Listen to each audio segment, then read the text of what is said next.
D'abord parce qu'il fait froid, parce qu'il y a toujours le Covid, pour ne pas le dire. Hein. Et donc, on vous dit ça parce qu'il y avait d'autres personnes qui devaient venir, mais qui ont été infectées dans la semaine. Alors, vous savez peut-être, ou vous ne savez pas d'ailleurs, que notre association a fêté la semaine dernière, ou il y a 15 jours, je ne sais plus maintenant, nos 40 ans à l'Observatoire de Nice. Et bon, ça s'est évidemment très bien passé. Il faut savoir que Nice, ce n'est pas seulement des palmiers, des yachts d'oligarques ou autre chose. C'est aussi un superbe observatoire. Il y a 450 chercheurs sur 5 sites. C'est considérable. Nous étions une quarantaine de plaisirs qui se sont déplacés à Nice, en avion, en voiture, en je ne sais pas quoi. Et nous avons donc visité toutes les coupoles. Il y a 5 coupoles. C'était quelque chose de superbe. Si un jour vous allez dans la région, essayez de nous téléphoner parce que l'association Vega maintenant a la clé des coupoles. Alors, vous rigolez, mais c'est pas évident pour y aller. Et après, nous avons eu des conférences et dont certaines, peut-être, je vais voir si je peux en adapter quelques-unes, une ou deux, que nous ferons dans les mois qui viennent. Donc aujourd'hui, c'est un peu comme les grands hôtels, il nous faudrait un portier là. Ah ben voilà, il manquait Luc. Je tourne depuis un quart d'heure, tu peux mettre une affiche quand même. Pourquoi? J'ai fait toutes les portes. Attends, mais, et pour les suivants, ne ferme pas tout à fait. Voilà. Voilà. Je te signale que pour les affiches, on m'a répondu que par économie, on ne peut plus afficher. Tu vois que nous sommes dans un cadre assez particulier. Donc voilà pour ce Café Vega. Ce soir, alors, la prochaine conférence aura lieu le 4 juin. Le conférencier sera Étienne Patria, qui travaille à l'école polytechnique, quand même, vous voyez qu'on commence à avoir de bonnes relations, ainsi qu'à la Sorbonne, et c'est un spécialiste des plasmas dans l'espace. Ce soir, nous avons un autre spécialiste, oui, c'est notre ami Olivier, que vous connaissez, je vais quand même plus vous le présenter maintenant, et il va nous parler des galaxies qu'il connaît particulièrement, puisque ça a été un des thèmes de ses travaux quand il était un peu plus jeune. Voilà, allez, va. Allez, à toi. Merci, ouais, ça commence à faire un petit bout de temps, mais voilà, je connais un petit peu quand même. Donc là, je vais vous faire une présentation assez générale sur les galaxies. Donc même si les gens ne connaissent pas trop les galaxies, il n'y a aucun problème, je vais vous les expliquer de façon simple. Et on va voir un peu tout ce qu'on peut faire aussi avec les galaxies. Donc c'est un sujet extrêmement riche, bien sûr. Il y a des gens qui passent leur vie entière, des chercheurs qui passent leur vie entière sur un micro-sujet en fait que je vais aborder. Donc les galaxies, ce qu'on appelait avant des univers-îles, hein, c'est-à-dire que on est dans une galaxie, nous, qui s'appelle la Voie lactée, et qui est un regroupement d'étoiles, de plusieurs milliards, centaines de milliards d'étoiles. Mais il y en a plein d'autres dans l'univers. Voilà. Donc en fait, c'est un petit univers, voilà, et puis où il y a beaucoup d'objets, beaucoup d'étoiles, et puis il y en a d'autres. Hein, c'est pour ça qu'on appelait ça des univers-îles, un peu comme des îles. Et il y a du vide du milieu intergalactique entre les galaxies, mais c'est quand même assez vide. Donc, définition d'une galaxie. Alors là, je vous ai mis Andromède, CN31. C'est la grande galaxie qui est la plus proche de nous, qui a 2,2 millions d'années-lumière. Donc la lumière nous met 2,2 millions d'années à nous arriver. Quand on la regarde, en fait, c'est la lumière qui est partie il y a 2,2 millions d'années de cette galaxie. Donc c'est un regroupement d'étoiles, de gaz et de poussière. Et il y a aussi ce qu'on appelle de la matière noire. Alors en fait, c'est un grand mystère. On ne sait pas. Alors pourquoi matière noire? Parce qu'on a besoin en fait de beaucoup de matière pour faire tenir la galaxie gravitationnellement. C'est quelque chose qu'on connaît depuis les années 30. et on ne comprend pas toujours, on ne voit pas cette matière par la lumière. Donc c'est quelque chose de sombre. C'est pour ça qu'on appelle ça matière noire, mais on en a besoin. Parce qu'autrement, la galaxie ne peut pas être stable, tout simplement. Et je vais en parler parce que ça représente l'essentiel en fait de la masse de la galaxie. Et au centre de la plupart des grandes galaxies, il y a des trous noirs. Alors ça, c'est aussi quelque chose qui est assez récent. Avant, on pensait qu'il y avait des trous noirs dans certaines grandes galaxies, mais en fait, maintenant, on est sûr qu'il y a des trous noirs dans toutes les grandes galaxies. Et que la masse du trou noir dépend également de la masse de la galaxie. C'est aussi un point assez important. Donc notre galaxie, elle s'appelle la Voie lactée. Elle compte de 100 à 400 milliards d'étoiles. Alors on ne les compte pas une à une, c'est statistique, hein, c'est pour ça que c'est assez variable. Et en plus, il y a une grande partie des étoiles qu'on ne peut pas voir parce qu'elles sont cachées. On est dans le disque de la galaxie, elles sont cachées par la poussière, donc on extrapole en fait. Donc il existe aussi des galaxies qu'on appelle des galaxies naines, qui sont beaucoup plus petites, qui comptent des dizaines de milliards d'étoiles. Et il existe également des galaxies géantes qui contiennent plusieurs milliers d'étoiles. Milliers de milliards d'étoiles, donc 10 fois la taille de notre galaxie. Donc en fait, voilà, on a des petites, des moyennes et des grandes. Voilà. Et dans notre univers observable, on estime environ une centaine de milliards de galaxies. L'univers observable, en fait, ça ne veut pas dire l'univers global, hein. C'est en fait ce qu'on peut observer depuis que la lumière est partie de ces galaxies.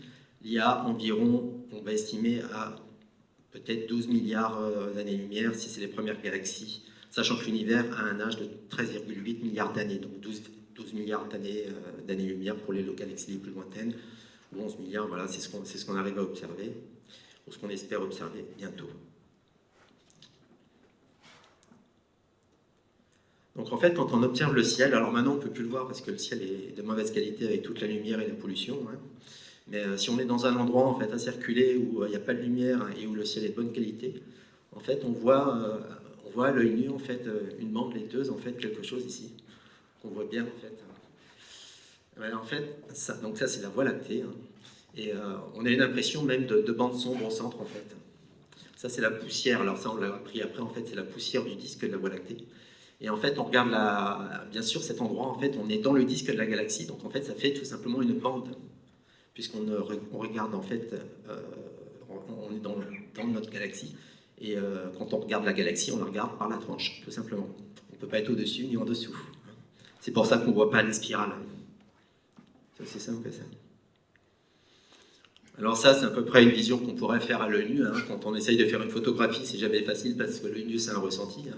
Mais si on essaye de le photographier, ça ferait un rendu comme ça. Par contre, si on pousse un peu en intégration, en fait, on se rend compte en fait, qu'on a pas mal d'étoiles qui arrivent, hein, pas mal de contrastes, hein, avec toujours cette bande sombre. Si on continue un peu plus, voilà ce que ça donne en fait. Alors là, c'est une pause de 5 minutes. Vous voyez que les bâtiments en fait sont un peu flous en fait, et c'est normal en fait parce qu'on a suivi en fait tout simplement le ciel. Donc en fait, ça a tourné pendant les 5 minutes et ça fait un petit flouté. Et ça, c'est notre galaxie. Voilà, c'est ce qu'on peut voir avec une pause de 5 minutes. Donc vous voyez, c'est assez impressionnant. Et on voit toujours cette bande sombre avec pas mal d'étoiles. Voilà. Donc ça, c'est la galaxie vue par la tranche, dans le ciel, bien sûr, qui fait une grande partie du ciel. Puisque comme on est dans le disque de la galaxie, en fait, on la voit tout autour. Quand on regarde, bien sûr, dans la direction du disque. Alors, si maintenant, on imagine qu'on sort de notre galaxie, qu'on la regarde par les pôles, donc on s'éloigne de notre galaxie, hein, par la pensée, et on se met au-dessus d'elle, voilà ce qu'on pourrait voir. En fait. Notre galaxie est une galaxie spirale. Il y a 4 bras principaux. Il y a des bras secondaires, mais 4 bras principaux. Et on appelle, ça c'est aussi une découverte assez récente, c'est une spirale barrée en fait. C'est très difficile à savoir parce qu'on a du mal à observer le centre de notre galaxie puisqu'il y a de la poussière, on a du mal à voir. Mais en fait, on a découvert en fait, que notre galaxie est une spirale barrée en fait. Et toutes les spirales ne sont pas barrées. Donc la taille de la galaxie, on va dire la taille en diamètre, donc en fait ça va faire 100 000 années-lumière. Donc nous, notre Soleil, il est à 28 000 années-lumière du centre. Vous voyez, il se situe là. Donc on est quand même assez éloigné du centre. On est dans le disque. Et tout autour, on a ce qu'on appelle le halo avec des amas globulaires qu'on voit à peu près, qu'on voit un peu partout ici, et qui sont des regroupements de plusieurs centaines, plusieurs millions d'étoiles, dizaines de millions d'étoiles. Et là, ce qu'on appelle, ça c'est le bulbe galactique, qui est un peu plus épais en fait, et un peu plus circulaire. Si on veut avoir une comparaison entre, vous voyez, l'épaisseur qui est de 1000 années-lumière et le diamètre qui est de 100 000 années-lumière, ça correspond à peu près à un compact disque. Vous voyez, vous prenez un CD, en fait, vous mettez dans un appareil de musique ou dans un ordinateur. C'est à peu près les dimensions, en fait, ça fait 10 cm pour 1 mm d'épaisseur. Donc c'était à peu près la représentation qu'on pourrait avoir une galaxie. Vous voyez, en fait, que c'est assez fin par rapport au diamètre. Alors, dans les galaxies, qu'est-ce qu'il y a? Ben, il y a pas mal d'étoiles, comme je l'ai dit.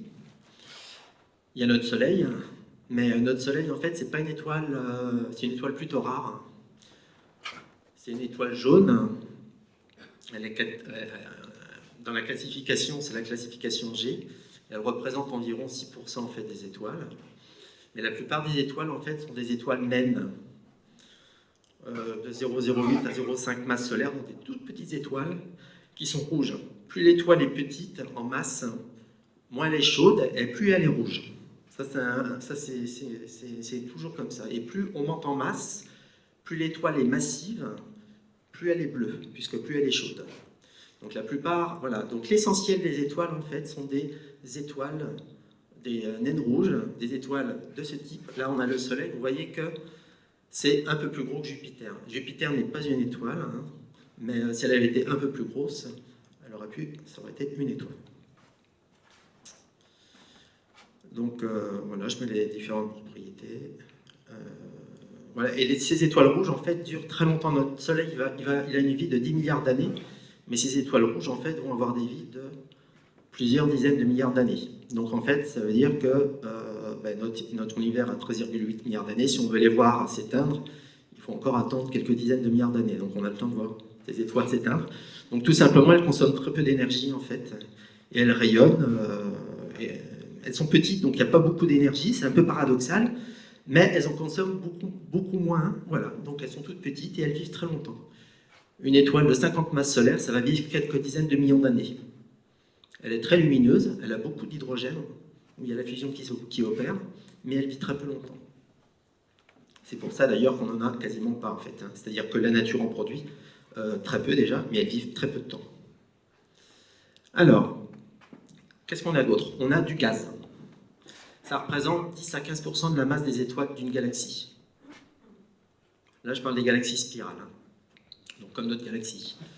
Donc c'est ce qu'on observe dans certains, voilà, typiquement ici, ça sont des images du VLT, donc VLH télescope, qui est au Chili en fait.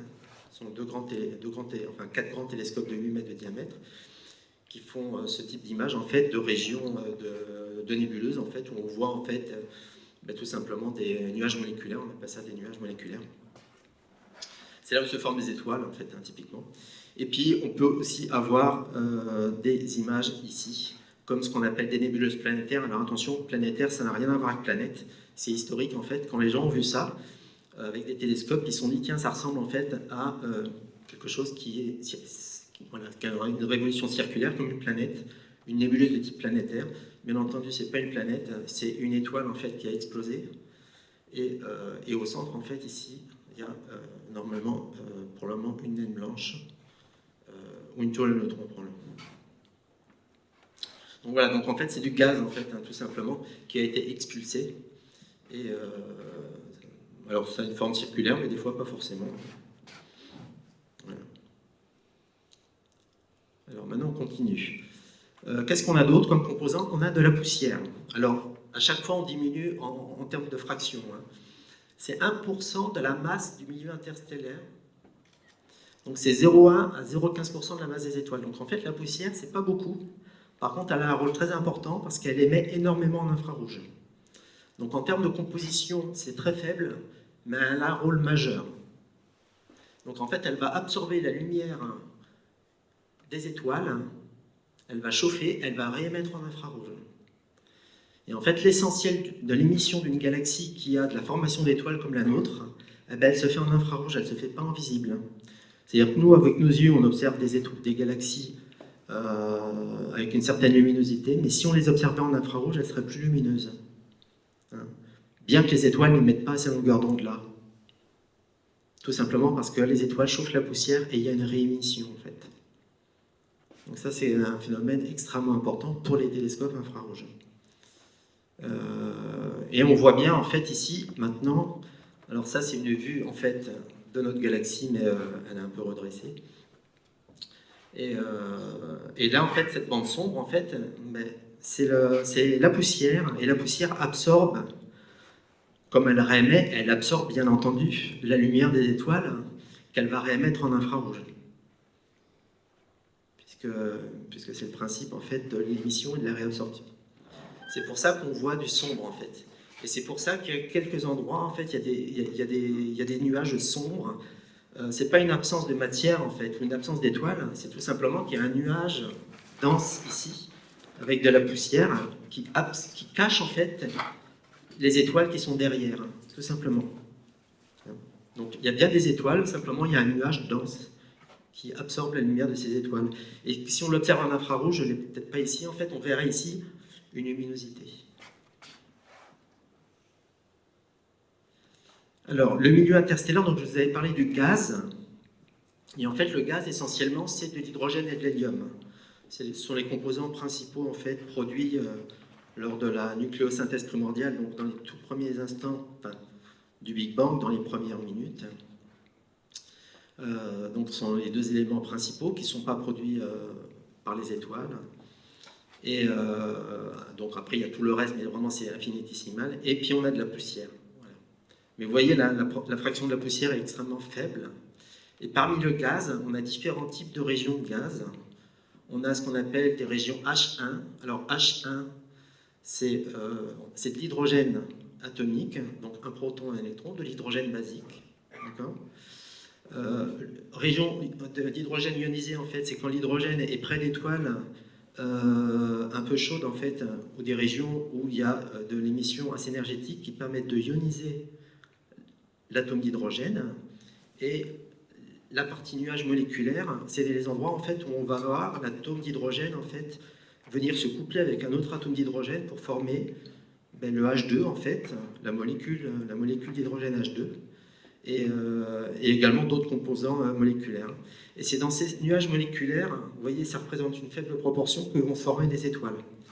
C'est là où il y a plus de densité de matière, en fait. Pour former des étoiles, on a besoin de densité de matière.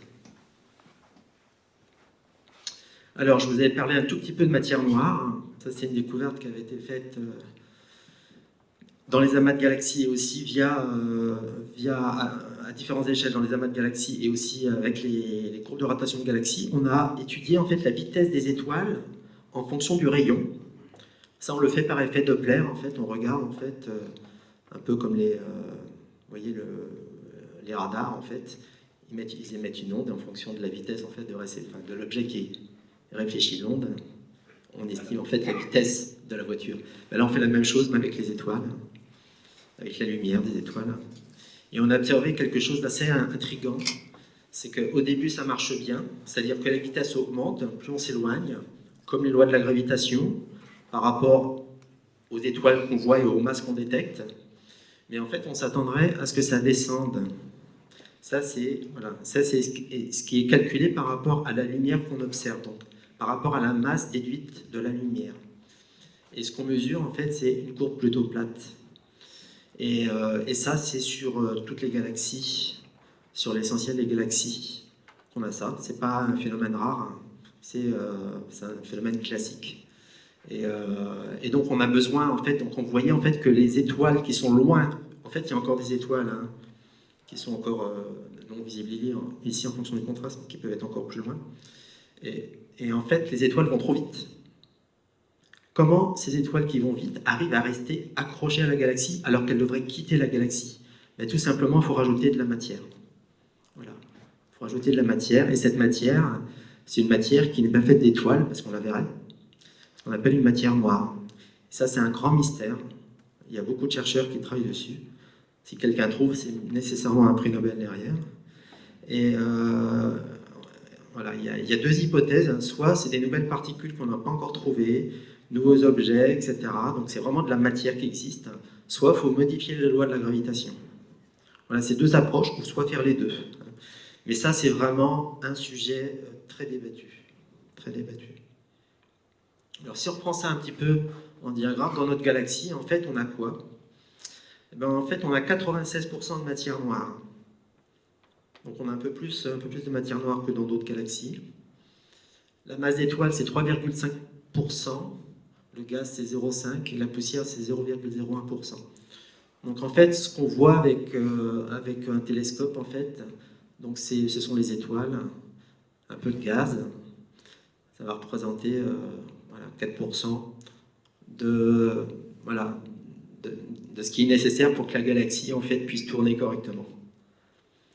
Et cette matière noire, c'est quelque chose qui est inconnu, ce qui veut dire que voilà, il y a 96% de la matière de notre galaxie qui est inconnue pour nous. Et ça, c'est valable pour l'univers dans sa globalité. C'est pour ça que tout le monde cherche. Et là, je vous ai représenté la même chose pour l'univers. C'est important de voir un peu... Vous voyez que pour l'univers, ça c'est la matière noire, la partie gaz est beaucoup plus importante. En fait, la plupart du gaz dans l'univers, en fait, n'est pas dans les galaxies, mais va être dans ce qu'on appelle le milieu intergalactique. Donc il y a beaucoup de gaz dans le milieu intergalactique. Il y a des gaz de faible densité, mais il y en a beaucoup, tout simplement. Il y a de la matière noire, bien sûr, et dans nos galaxies, en fait, on ne mesure pas d'énergie noire. Ce qu'on appelle l'énergie noire, c'est l'énergie qui est responsable, enfin, c'est le phénomène responsable de l'expansion accélérée de l'univers. C'est une découverte qui a été faite il y a 20 ans, c'est assez récent, il y a eu un prix Nobel pour ça. On appelle ça l'énergie noire, ou alors la constante cosmologique, pour si certains connaissent. Et on ne sait pas non plus le phénomène qui produit, en fait, cette expansion accéléré de l'univers. Je dis bien accéléré, en fait. C'est-à-dire l'univers, en fait, ne se contracte pas. Il est en expansion et ça augmente avec le temps. Donc, ça représente 73% de l'énergie. Alors ça, on le voit à très grande échelle, sur des distances qui sont sur des, voilà, sur des super amas, enfin voilà, sur des grandes échelles. Au niveau des galaxies, en fait, la galaxie ne subit pas l'expansion, en fait, de l'univers. C'est un phénomène, c'est quelque chose d'important à savoir, en fait. Les objets qui sont liés gravitationnellement ne subissent pas l'expansion de l'univers. Notre galaxie a la même taille il y a 5 milliards d'années, 9 milliards d'années que maintenant. Elle n'est pas plus grande maintenant qu'elle était avant. Par contre, les galaxies très lointaines, elles, se sont déplacées par rapport à il y a 10 milliards d'années, par exemple. Alors, on revient un petit peu ici. Donc, ouais, là, c'est un petit résumé. C'est un petit peu la même chose. Et là, je l'ai mis ici, en fait, pour représenter, en fait, vous voyez, dans le halo de notre galaxie, on a ce qu'on appelle les amas globulaires. Alors, j'en parle juste un petit peu, parce que c'est bien de savoir qu'on a des amas globulaires dans toutes les galaxies. Dans les galaxies elliptiques également, on a des amas globulaires, mais on en a beaucoup. Les galaxies elliptiques ont vraiment beaucoup d'amas globulaires. La problématique, c'est de pouvoir les trouver, parce que c'est quand même assez petit. Donc, on voit bien les amas globulaires de notre galaxie. Par contre, voir les amas globulaires des galaxies très lointaines, bien sûr, c'est difficile. Il faut regarder des galaxies proches, voilà. Mais on en détecte aussi. Par exemple, la galaxie d'Andromède a des amas globulaires. Donc il y a toujours un halo, en fait. Voilà. Et voilà ce que c'est qu'un amas globulaire. Donc, vous voyez, c'est une symétrie sphérique. Et ça ressemble à peu près à ça. Voilà. Donc, ça, c'est un amas globulaire proche de notre galaxie. Vous voyez, il n'y a pas de bras, il n'y a rien. C'est vraiment une symétrie sphérique. Alors maintenant, comme j'ai dit tout à l'heure, notre Terre, notre système solaire, il est dans le bras. Il est même dans dans le disque, il est même dans un des bras. Et il tourne, il a une rotation quasi circulaire, pas vraiment en fait, pas tout à fait, mais il tourne autour du centre. D'accord ? Et l'inclinaison en fait de l'écliptique, c'est-à-dire là où tournent les planètes, en fait, vous voyez, à cette inclinaison-là, ça fait 60 degrés par rapport au plan de la galaxie. Donc les planètes n'orbitent pas dans le plan du disque. Elles orbitent dans un plan qui est à 60 degrés. Et Le Soleil, lui, il fait le tour, mais il fait le tour en faisant des vagues. Voilà, donc c'est pas circulaire, c'est en faisant des vagues. Voilà. Donc vous voyez en fait la cinématique. Donc tout ça c'est bien mesuré. Alors comment on comprend en fait les bras spiraux? Alors il y a plusieurs théories, mais la théorie la plus reconnue, la plus appliquée, on essaye de reproduire avec des simulations, etc. C'est ce qu'on appelle les ondes de densité. Donc en fait, il faut savoir que voilà, notre Soleil, par exemple, s'il est dans un bras de la galaxie, il ne va pas suivre le bras de la galaxie. Les bras de galaxie, ce sont des ondes de densité. Les étoiles qui sont dans un bras, si on attend un petit peu, ben, elles vont quitter le bras, il y a d'autres étoiles qui vont remplacer en fait. Et en fait, comment on le modélise, hein, il y a des dizaines d'années que ça a été déjà imaginé, ça, c'est qu'on n'a pas que des cercles hein, comme orbite, on a des orbites elliptiques. Et si on est là, vous voyez par exemple, là on a typiquement des orbites qui sont elliptiques. C'est bien sûr un modèle hein, très basique et qui représenterait une barre. Si maintenant on prend des orbites elliptiques et qu'on les fait tourner très régulièrement, vous voyez qu'on voit se dessiner ici des orbites qui se rapprochent. Et en fait, il y a un phénomène en fait, de rapprochement d'orbites qui fait une surdensité en fait, de population stellaire. Et c'est ça un bras de galaxie en fait. C'est une surpopulation voilà, c'est une superposition d'orbites en fait, quelque part. Et bien sûr, comme le gaz y suit, dans les bras, il va y avoir des chocs de gaz moléculaires qui vont produire des étoiles. Et c'est pour ça que les bras sont aussi visibles, parce qu'il y a beaucoup de formations d'étoiles dans les bras. Parce qu'il y a beaucoup de gaz et beaucoup d'étoiles aussi. Donc il va y avoir des étoiles en formation dans les bras. Voilà. Et nous, où on se situe? Donc en fait, il y a deux zones. Il y a ce qu'on appelle la partie qui est en corotation. Corotation, ça veut dire que l'étoile suit le bras. Donc il y a un endroit, en fait, je ne sais pas si je le représente, si c'est représenté ici. Oui, c'est parce que ça ne se voit pas trop bien. Ouais, je vais peut-être tâcher ma carte. Donc la corotation, nous, on est ici.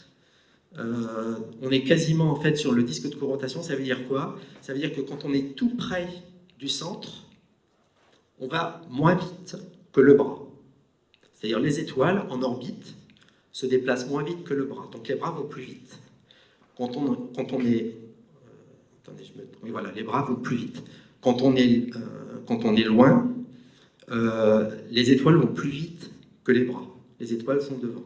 Donc en fait, le bras en fait, va bouger, mais l'étoile va bouger plus vite. Donc en fait, elle va quitter le bras, elle va le dépasser, alors que là, elle est à la traîne. Vous voyez? Et il y a une région qu'on appelle la région de corotation, où là, elles vont à la même vitesse. Et le Soleil, il n'est pas très loin en fait, de cette région-là, mais pas tout à fait. Il n'est pas tout à fait sur cette région-là. Il est un petit peu en dessous. C'est ce que j'ai mis ici, je crois. Il est un tout petit peu plus bas que le rayon de corotation. Ce qui veut dire que... Alors j'ai peut-être dit une bêtise tout à l'heure. Je regarde ici, le bras spiral.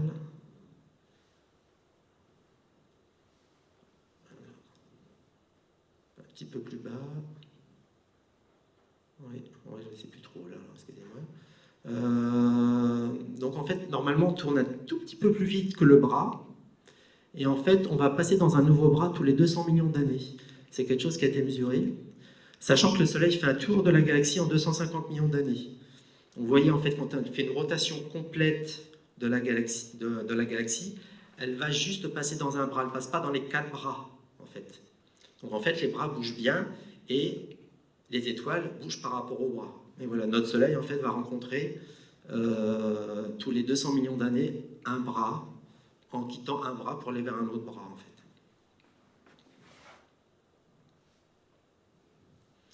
Alors, les galaxies sont souvent, alors pas toujours, mais dans des groupes, ce qu'on appelle des amas. Elles sont regroupées. Alors en fait, il y a des groupes de galaxies qui sont des organisations qui sont inférieures à 100 galaxies.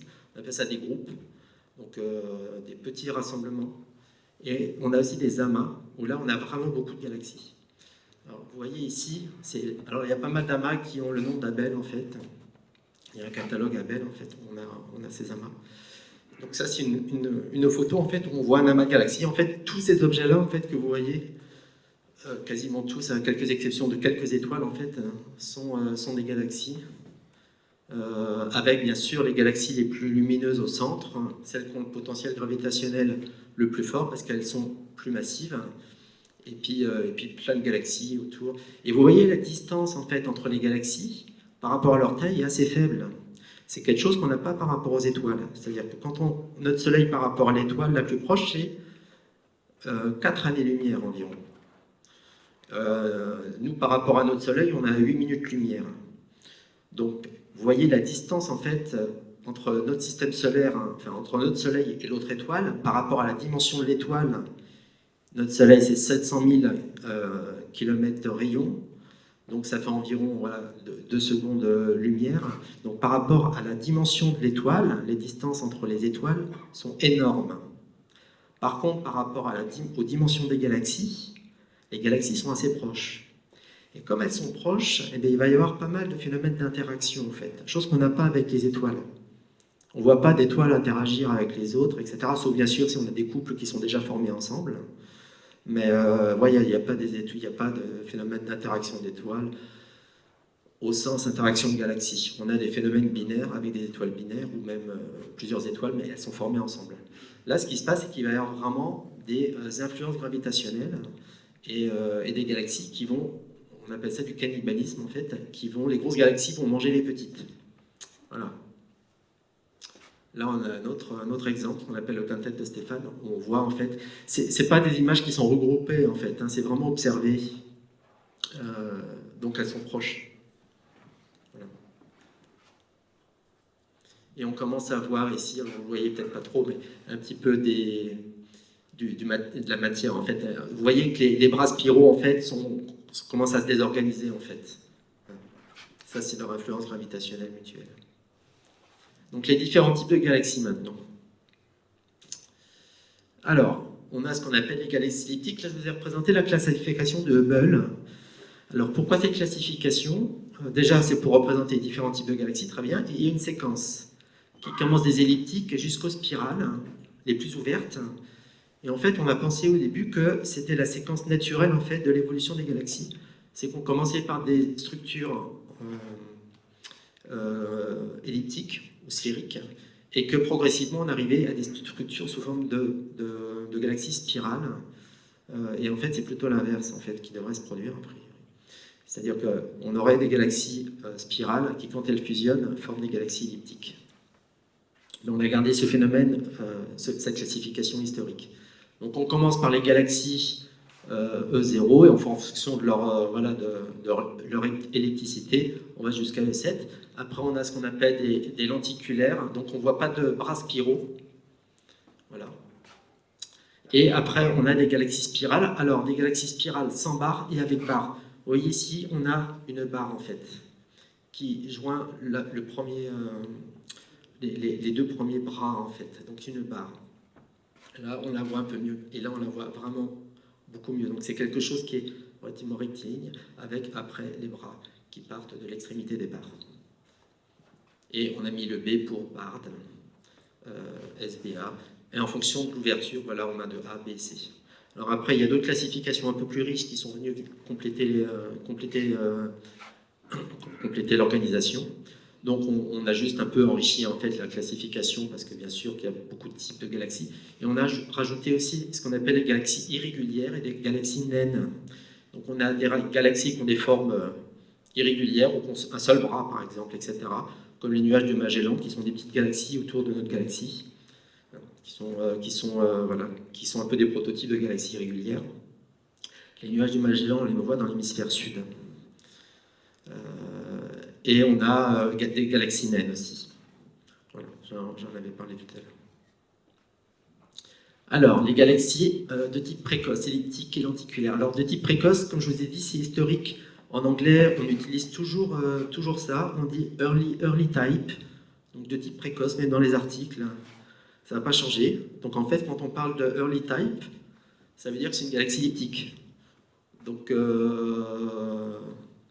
et LED type, ça veut dire que c'est une galaxie spirale. Donc on n'utilise pas forcément le terme elliptique ou spirale, on utilise early type ou LED type. Voilà. Donc là, on a une galaxie classique, elliptique, hein, vous voyez, c'est une forme, il n'y a pas de bras spiraux, et c'est une forme elliptique tout simplement, avec une densité de lumière plus importante au centre et une décroissance vers l'extérieur. Et là, on a la fameuse galaxie du sombrero. On voit bien en fait, alors ça c'est une lenticulaire, on ne détecte pas de bras, on détecte un bulbe, donc le bulbe central, comme notre galaxie, lumineux. Et puis, vous voyez ici, c'est sombre, ben, c'est la poussière, c'est ce qu'on voit en fait quand on observe le ciel sur Terre de notre Voie lactée. La poussière absorbe, en fait, on voit le disque quasiment par la tranche, et en fait, on voit, ben, en fait, la poussière absorbe la lumière visible. Donc c'est bon, voilà. Donc, ça, c'est ce qu'on voit en fait sur Terre quand on regarde notre galaxie globalement. Il y a de la lumière un peu autour, et sur la partie centrale du disque, en fait, là où il y a le plus de densité de gaz et de poussière, eh ben, il y a beaucoup d'absorption de lumière visible. Là, c'est invisible. Alors, les galaxies spirales qui sont, voilà, qui sont bien reconnaissables par leurs bras spiraux. Voilà, on a un prototype Messier. Alors là, on a une galaxie plus une autre galaxie qui sont en interaction. Où vous voyez qu'il y a un des bras en fait qui est en connexion avec l'autre galaxie. Donc c'est un système extrêmement étudié parce qu'il est assez proche. Et pour les galaxies en interaction, c'est assez intéressant d'étudier ce système. Et on a voilà un autre prototype de galaxie de type tardif, comme je l'ai dit en français. Voilà. Là, les spirales barrées, donc très jolies, hein, moi j'aime bien. Où on a les bras et on a vraiment une structure assez rectiligne en fait. Et là aussi, vous voyez la différence entre les spirales classiques et les spirales barrées. Et on a les galaxies régulières. Alors là, je vous ai donné une galaxie régulière qui est assez étudiée, qui est très proche. Vous voyez qu'on n'a pas vraiment de structure. C'est pas elliptique, c'est pas spirale. Mais voilà, on met toutes ces galaxies dans la partie irrégulière. Et on peut voir aussi qu'il y a pas mal de formations d'étoiles dans ce système ici. Donc ça, c'est une image de HST, je crois. Enfin, en tout cas, une image en plus haute résolution ici. On voit plein d'étoiles en formation. Voilà. Et là, je vous ai mis... Alors là on la revoit. Hein, là, c'est encore une photo du HST. C'est M51. C'est Whirlpool Galaxy. Et là, je vous ai mis celle-là. Elle est très étudiée aussi. C'est la galaxie des antennes. Ce sont deux galaxies en interaction. Elles sont en train de fusionner. Vous voyez qu'il y a un bras ici. Et il y a une autre galaxie qui est un peu plus bas. Et au centre, vous voyez, c'est très sombre. Encore une fois, c'est en optique. La poussière absorbe la lumière. Et en fait, l'endroit où les galaxies se choquent. Voilà. Autre type de galaxie en interaction. Vous voyez qu'on a ce qu'on appelle des queues de marée ici. Donc en fait, quand les galaxies interagissent, en fait, il y a une partie de la matière qui va produire des queues de marée, donc en fait qui va s'éloigner, s'étirer de la galaxie, mais très très loin en fait. Et on a même ce qu'on appelle des phénomènes de naissance de galaxies naines, de queues de marée, qui sont en fait dans les régions, souvent un peu dans les régions externes de cette queue de marée. Et c'est aussi étudié, hein, ce qu'on appelle des galaxies naines de marée. Donc en fait, quand il y a des interactions, il y a suffisamment d'étoiles et de gaz en fait, pour former des petites galaxies naines. Ici, pareil. Hein. Vous voyez, on commence à avoir des formes quand même assez particulières. Beaucoup de gaz, hein, beaucoup de régions sombres. Donc bien sûr, quand ces galaxies vont se rencontrer, comme ce sont des galaxies spirales, il y a beaucoup de gaz dans les galaxies spirales, beaucoup moins dans les galaxies elliptiques. Et donc quand les galaxies spirales se rencontrent, ça fait beaucoup de formations d'étoiles, puisque le gaz, en fait, va se choquer, ça va produire des étoiles. Et donc ces galaxies vont être extrêmement lumineuses. Donc c'est vrai que je l'ai remis plusieurs fois. Elle a 37 millions d'années-lumière, hein, celle-là. Donc la galaxie du tourbillon, hein, aussi on peut dire en français, c'est M51. Voilà, c'est l'une des galaxies les plus étudiées et à chaque fois qu'il y a un télescope qui est mis en orbite, il regarde cette galaxie. Donc je pense que le télescope infrarouge qui est actuellement le James Webb américain, vous avez peut-être entendu parler, qui est actuellement en cours d'étalonnage, va probablement jeter un œil, hein, ne serait-ce que pour faire une belle photo, une belle image. On a différents types d'interactions. Là, on a une galaxie, vous voyez qu'on a des galaxies qui interagissent avec des satellites. Donc en fait, on a des petites galaxies, un peu comme nos nuages de Magellan, qui sont proches de la grosse galaxie, et qui interagissent et qui vont se faire cannibaliser, en fait, qui vont tomber dans le puits gravitationnel. Ça va dépendre après de leur vitesse, etc. Ça prend très longtemps. Mais voilà. Donc on n'a pas forcément de grosses galaxies qui se rencontrent, on peut avoir des petites galaxies autour, ou qui restent, si elles sont assez loin, en orbite autour. Là, on a, voilà, c'est pas un montage, hein, ce sont deux galaxies qui sont en train de se choquer. Alors ce sont des images complètement statiques, hein, l'ordre de grandeur c'est des centaines de millions d'années pour que le système puisse se relaxer en fait, et former quelque chose de stable. Donc ça prend bien sûr extrêmement longtemps. Et il faut savoir que les étoiles en fait vont pas se choquer en fait. Hein. Comme je disais tout à l'heure, les étoiles sont très éloignées les unes des autres.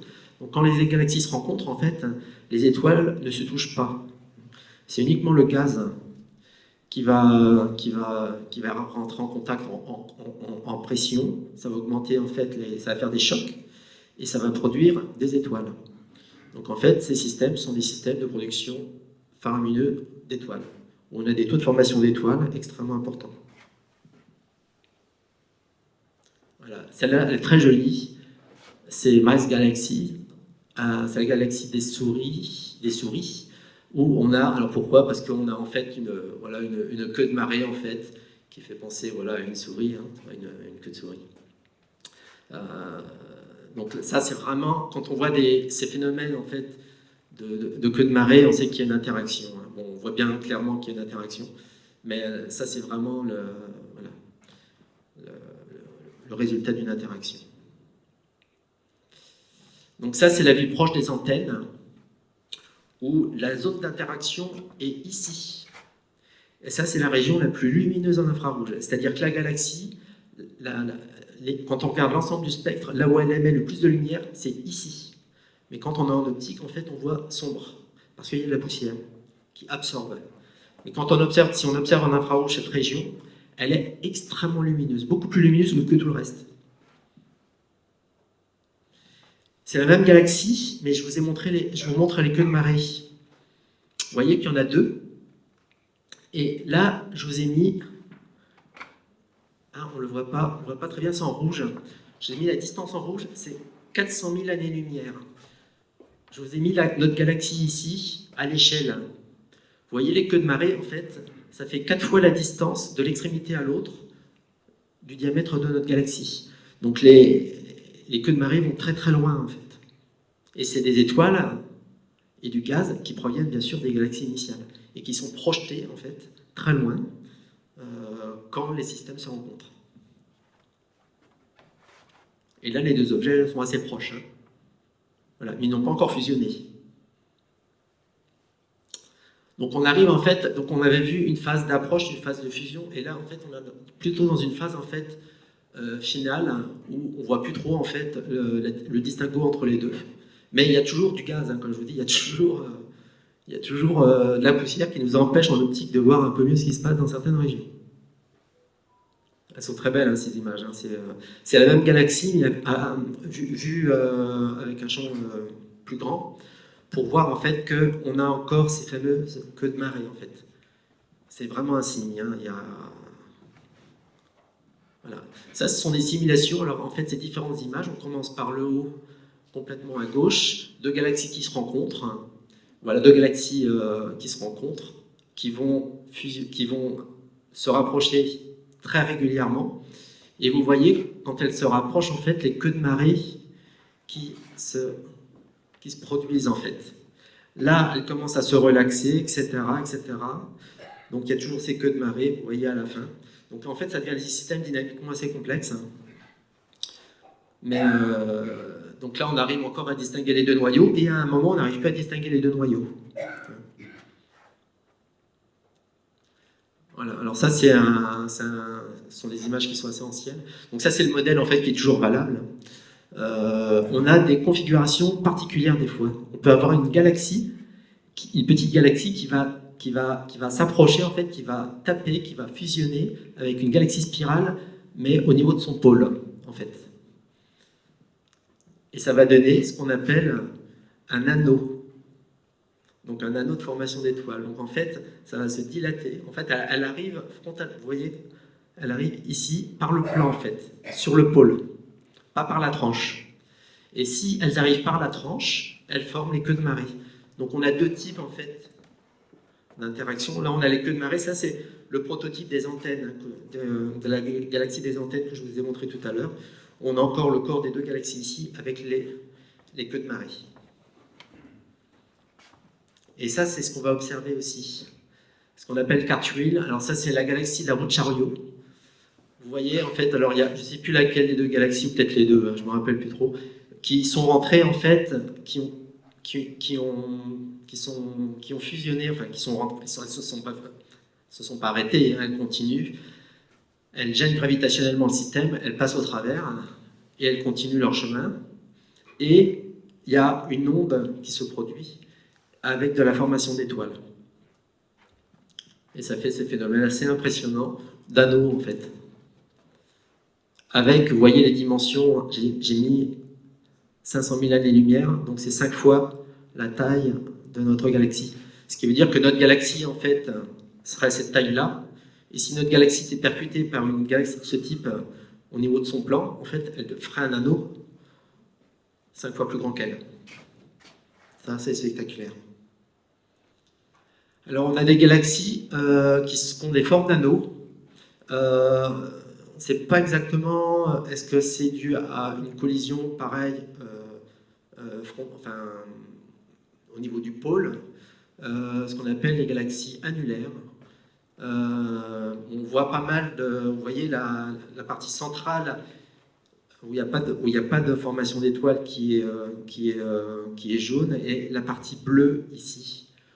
On a de la formation bleue et avec de la poussière, hein, donc avec des zones sombres, où on a de la formation d'étoiles.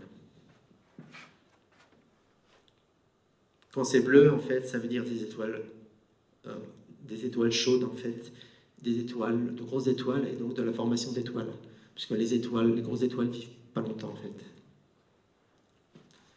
Pareil, alors les objets HARP, c'est un monsieur HARP qui a fait un catalogue. Voilà, des étoiles, des galaxies en interaction qui forment des anneaux. Galaxies annulaires. Là, on le voit bien, là, c'est assez impressionnant ici. On passe au travers et toc, un anneau ici. Galaxie annulaire également. Donc là, on n'a pas de bras spiraux. Hein. On a un anneau. 150 000 années-lumière, c'est un peu plus petit. Là, l'objet qu'on observe, il est à 300 millions d'années-lumière. Donc là, on a quand même de belles images à 300 millions d'années-lumière de la Terre. Avec des instruments professionnels, on arrive à faire des choses avec quand même du détail. Et on a aussi des galaxies à anneaux polaires, Polar Ring Galaxy. Alors celles-là, elles sont intéressantes. C'est qu'il y a un anneau de matière qui n'est pas dans le plan du disque de la galaxie, mais qui est perpendiculaire. Donc en fait, qui est dans l'axe du pôle de la galaxie. Donc là, on a le plan de la galaxie, on a un anneau de matière qui est au-dessus, enfin, qui est comme ça. Et ici, pareil. Là, on a la galaxie ici, et on a un anneau de matière. Et vous voyez toujours cette fameuse poussière, en fait, qui bloque l'optique. Ce sont des images en optique ici. Donc voilà, les galaxies anneaux polaires, ça existe. Là, on pense aussi qu'il y a des phénomènes d'interaction qui produisent ça. Et là c'est très intéressant parce qu'on voit aussi qu'il y a des régions en fait où il y a des régions bleues. Vous voyez pas mal de bleu ici. Ça, c'est de la formation d'étoiles.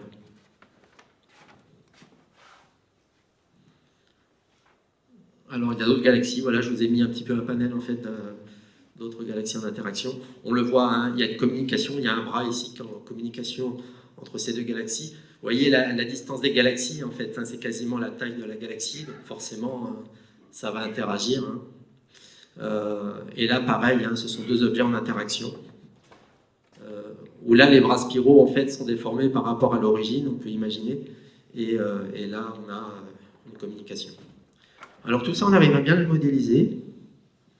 Donc ça, c'est quand on est proche de la fin de la fusion. On a encore les queues de marée. Voilà. Ça, c'est le sextet de Seyfert. Donc en fait, on va avoir 6 systèmes ici, qui sont très proches et qui sont en interaction. Donc on n'a pas forcément des galaxies 2 à 2 en fait, qui interagissent. Hein. On peut avoir des systèmes complets en interaction. Les galaxies qui sont très proches en fait. Hein. Et donc qui interagissent tous ensemble, donc des systèmes complets. Comme si on avait des étoiles triples, quadruples, etc. Sauf que là, elles interagissent et elles se déforment et leur forme change avec le temps. Distance de 100 millions d'années-lumière. Voilà. Alors, là, je vais vous passer une petite vidéo si ça marche. J'espère. Voilà. Et ça, c'est des simulations versus les observations. Donc, vous allez voir qu'on va prendre 2 galaxies spirales et on va les faire se collisionner en fait avec cet angle-là. Et ça, c'est une image. Et à chaque fois, on va voir une image qu'on observe dans le ciel. Donc ça, c'est une simulation.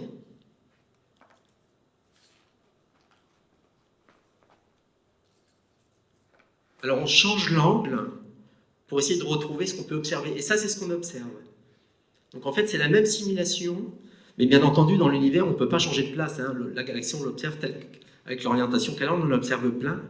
Ça, c'est une autre galaxie qu'on observe. Vous voyez, en fait, avec la même simulation, on a toute une configuration d'objets qu'on peut observer dans l'univers. Vous voyez les queues de marée, hein, qui sont extrêmement... Voilà. Et en fait, les galaxies vont fusionner une première fois, après vont s'éloigner, vont revenir, etc.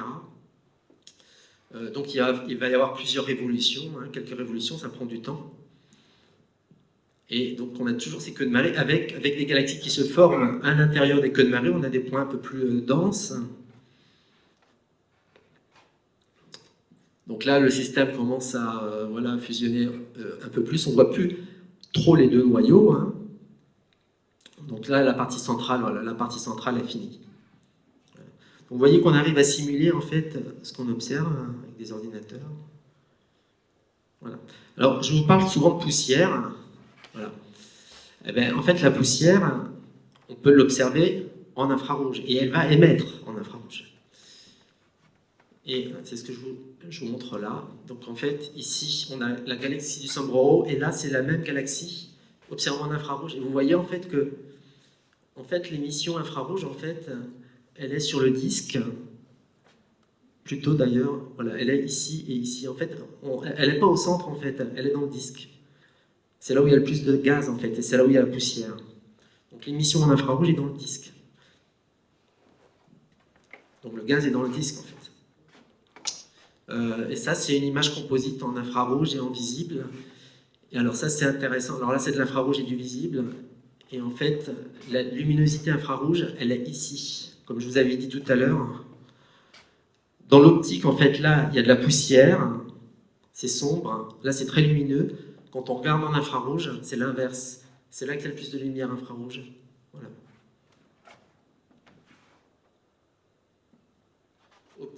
Optique infrarouge. Donc, c'est une sorte de négatif, en quelque sorte. Vous voyez ici, il y a de l'émission ici, c'est la poussière qu'on observe. Et de l'autre côté, en fait, on voit du sombre. Donc la poussière absorbe la lumière visible. Et là, la poussière émet en infrarouge. Voilà. Et ça permet également de faire autre chose, de voir les étoiles qui sont cachées, qui sont, vous voyez, là, on les voit un petit peu, mais en fait, on voit beaucoup plus d'étoiles en infrarouge, parce que toute la lumière n'est pas absorbée, en fait, en infrarouge. Donc ça nous permet également de voir des choses qui ne sont non visibles, qui sont complètement cachées par la poussière. La poussière n'absorbe pas tout. Ça, c'est notre galaxie, on va dire jumelle, qui est à côté, c'est Andromède. En infrarouge, on voit très bien les disques. Le disque, c'est là où il y a la poussière. Et en fait, quand on regarde en fait, les zones lumineuses, c'est les zones qui sont sombres ici. Voilà. Donc en fait, les parties sombres dans l'optique sont les parties lumineuses dans l'infrarouge. La même chose ici. M51, c'est le centre. Hein. Vous vous rappelez, M51, la galaxie du tourbillon. En infrarouge, en fait, on voit essentiellement les bras. Donc en fait, l'infrarouge, c'est un bon outil pour observer les bras. Là où il y a de la formation d'étoiles, là où les poussières sont chauffées et là où il y a du gaz. Parce que là où il y a du gaz, il y a des poussières. Donc en fait, on voit très bien les bras. Et on n'est pas gêné par... Donc ici, en fait, on voit pas mal de poussières qui gênent, voilà, qui bloquent. Mais c'est là qu'il y a de la formation d'étoiles, en fait. C'est dans ces régions-là. Vous voyez qu'on ne voit pas trop le centre. Le centre, en fait, on va avoir des étoiles un peu plus vieilles qui ne vont pas émettre en infrarouge. Mais en optique, par contre, oui.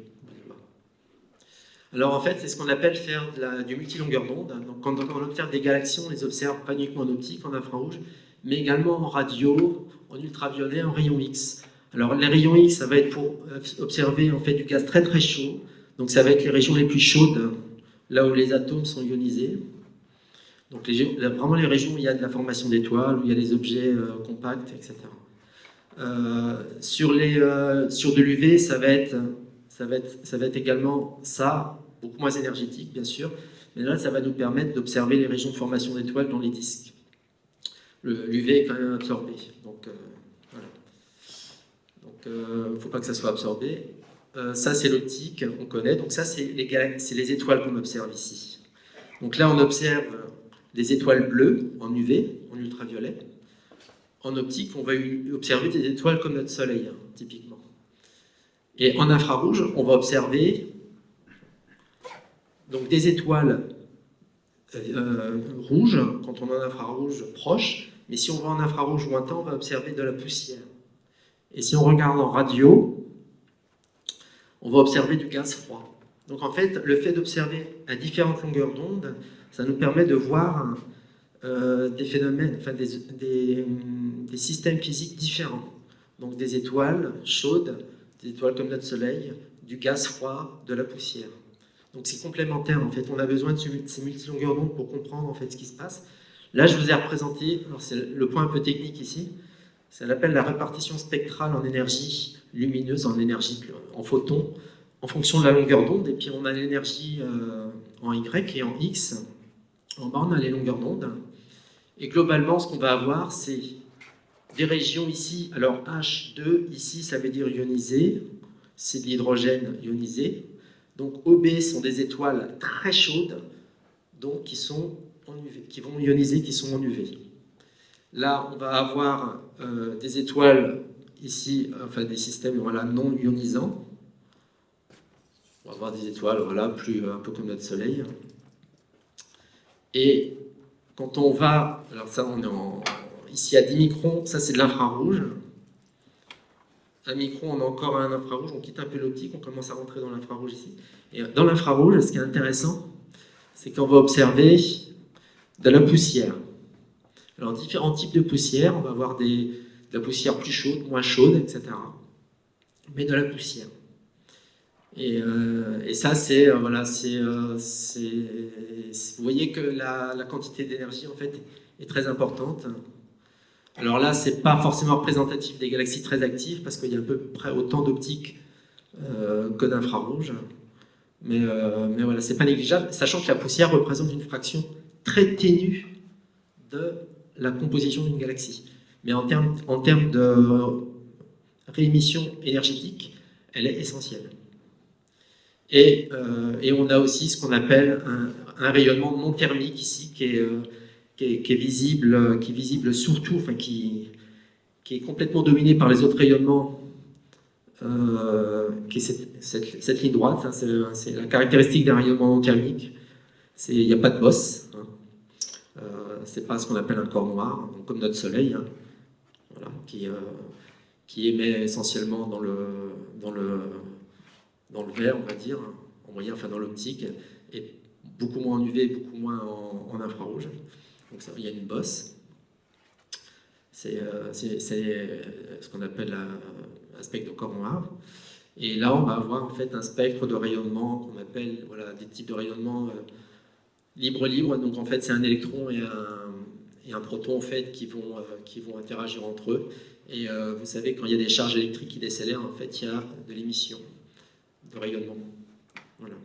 Et on a aussi ce qu'on appelle les rayonnements synchrotrons, c'est-à-dire des charges électriques qui sont dans un champ magnétique qui vont émettre. Voilà.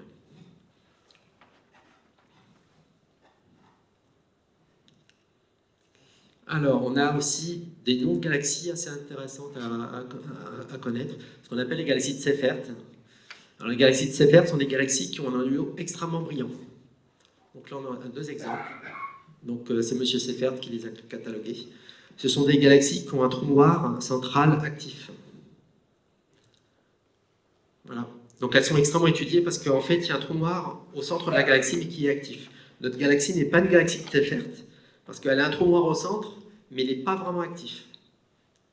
Il y a des galaxies qui ont des trous noirs beaucoup plus actifs. Donc actif, ça veut dire qu'il va émettre de la lumière, enfin de l'énergie, parce qu'il y a de la matière qui lui tombe dessus. Et il arrive également que ce trou noir émette également ce qu'on appelle des jets radio par les pôles. C'est assez impressionnant parce que les distances sont colossales. Vous voyez ici, en fait, la distance par rapport à la galaxie, qui est déjà une elliptique géante, ici. Et en fait, là, c'est beaucoup plus que... c'est plusieurs, je crois, quelques millions d'années-lumière en distance de bout à bout. Donc, voilà, c'est... enfin, voilà. Qu'est-ce que j'ai mis? Elle abrite un trou noir central de 2,5 milliards de masses solaires. Et la galaxie 1000 fois plus massive, qui est 1000 fois plus massive, pardon, que le trou noir de notre Voie lactée. Voilà, qui est aux alentours de 4 millions de masses solaires. Donc, ce sont des galaxies qui ont des gros trous noirs et actifs. Donc, des trous noirs de milliards de masses solaires. Voilà. Et on a aussi ce qu'on appelle les quasars. Ce sont des galaxies très lumineuses, lointaines. Au début, on a dit quasar parce que c'est quasi-stellar object, donc des objets qui sont quasi-stellaires. Et on s'est rendu compte en fait qu'il y avait une structure, il y avait des disques, etc. Et en fait, parmi ces quasars, il y a pas mal d'objets en interaction. Voilà. Ils sont assez loin. Alors, tout à l'heure, je vous avais dit que dans toutes les galaxies, on pense qu'il y a un trou noir. Et en fait, on a découvert que la taille du trou noir dépendait de la masse de la galaxie. C'est-à-dire, plus la galaxie est grosse et massive, plus son trou noir au centre est massif. Alors, on a derrière, en fait, l'idée, ce sont des découvertes indépendantes d'un modèle de fusion trou noir. Hein. Mais l'idée, en fait, c'est que quand il y a deux galaxies qui fusionnent, chacun ayant son trou noir, ben, les deux trous noirs vont fusionner, en fait, à la fin de la fusion. Et vont donner un trou noir qui sera le double, presque le double, des deux trous noirs initiaux, etc., etc. Donc, en fait, et bien sûr, la galaxie finale sera plus grosse. Donc, voilà, l'idée derrière, c'est de se dire que plus la galaxie est grosse, plus elle a absorbé d'autres galaxies, et plus son trou noir central est gros, parce qu'elle a pu fusionner avec d'autres. Voilà. Et ça, c'est ce qu'on appelle le modèle standard. C'est-à-dire, en fait, c'est là où il y a un trou noir, au centre de la galaxie. Il y a un disque d'accrétion au centre. Et en fait, autour de ce disque d'accrétion, il y a un tore de poussière, qui est une réserve, en fait, d'énergie, en fait, quand la matière arrive à aller vers le centre, pour le trou noir, qui bloque la lumière. Et si on observe la galaxie qui a un trou noir lumineux, un trou noir actif, parce qu'il y a des jets, vous voyez, des jets radio, si on l'observe par la tranche, on ne va pas voir l'objet au centre, parce qu'on va être bloqué par le disque de poussière. Par contre, si on l'observe par les pôles, on va voir le centre, on ne va pas être gêné par le tore de poussière. Et donc, en fait, les galaxies de Seyfert 2 ici ont un noyau lumineux, mais beaucoup moins lumineux que les galaxies de Seyfert 1. Puisqu'on voit, en fait, on a une vue sur le pôle en fait, de l'objet, on n'est pas bloqué par le tore. Donc, en fait, c'est ce qu'on appelle le modèle unifié en fait, des noyaux actifs de galaxies. Alors là, je voulais parler un tout petit peu des phénomènes de l'antigravitationnel, parce que grâce aux galaxies, on peut observer des phénomènes de l'antigravitationnel en utilisant des amas de galaxies. En fait, on peut utiliser des étoiles, des galaxies, des amas de galaxies. L'antigravitationnel, c'est très général.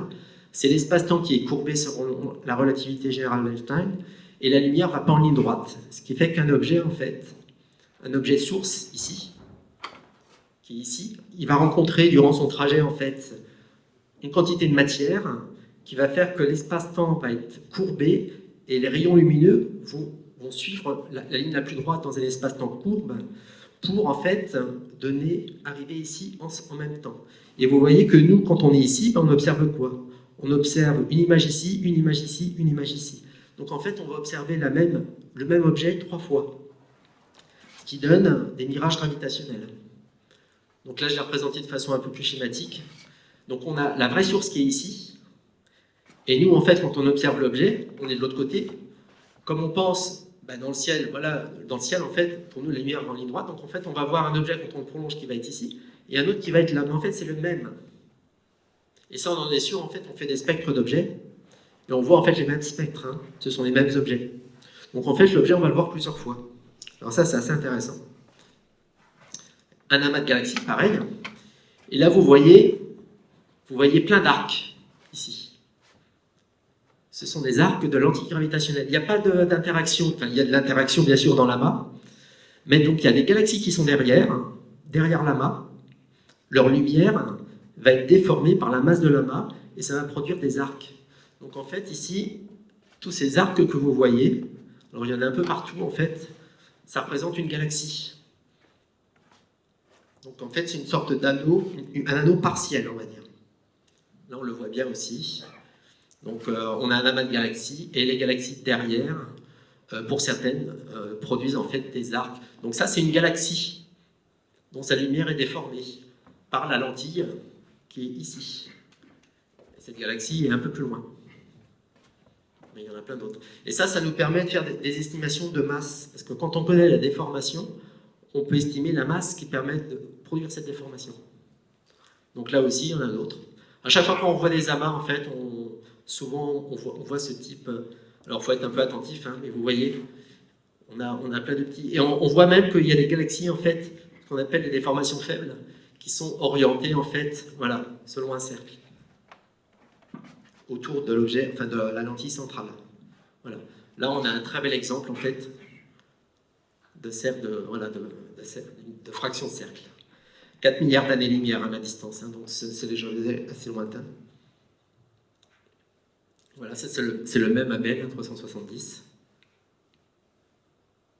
Oui, Star qui... Il y en a plein, en fait, hein, quand on regarde. Hein. Il y en a ici, il y en a là, il y en a au-dessus, etc. En fait, tout est déformé, en fait, hein, par ce monstrueux amas de galaxies. Voilà, ça, c'est un autre objet, où on voit, en fait, que tout ça, c'est la même galaxie. Ça et ça, c'est la même galaxie déformée. Et on peut essayer de la reconstruire en inversant avec un modèle de masse pour essayer de voir en fait qu'on a une galaxie ici, probablement peut-être une galaxie d'interaction, ou avec des bras ici. Donc on fait en fait une inversion, en fait. On fait numériquement bien sûr, en faisant une hypothèse en fait sur la masse de la lentille.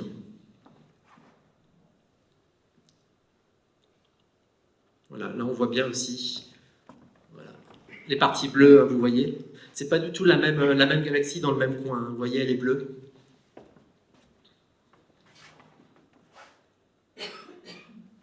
Et donc, en fait, ça nous permet de reconstruire la masse qui permet de déformer la lumière.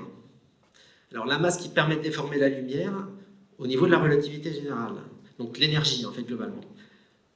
Et on remarque une chose, voilà, c'est que pour avoir ces lentilles gravitationnelles, on a besoin d'une quantité de matière qu'on ne voit pas. C'est-à-dire que la masse de l'amas n'est pas suffisante. Et donc, en fait, ça nous permet de cartographier la matière noire, qu'on ne voit pas. Mais d'avoir une idée de la masse qui permet de générer ces lentilles. Et d'avoir une idée de la localisation de la matière qu'on ne voit pas. Alors, celle-là, elle est très, très marrante. C'est un smiley, en fait, hein.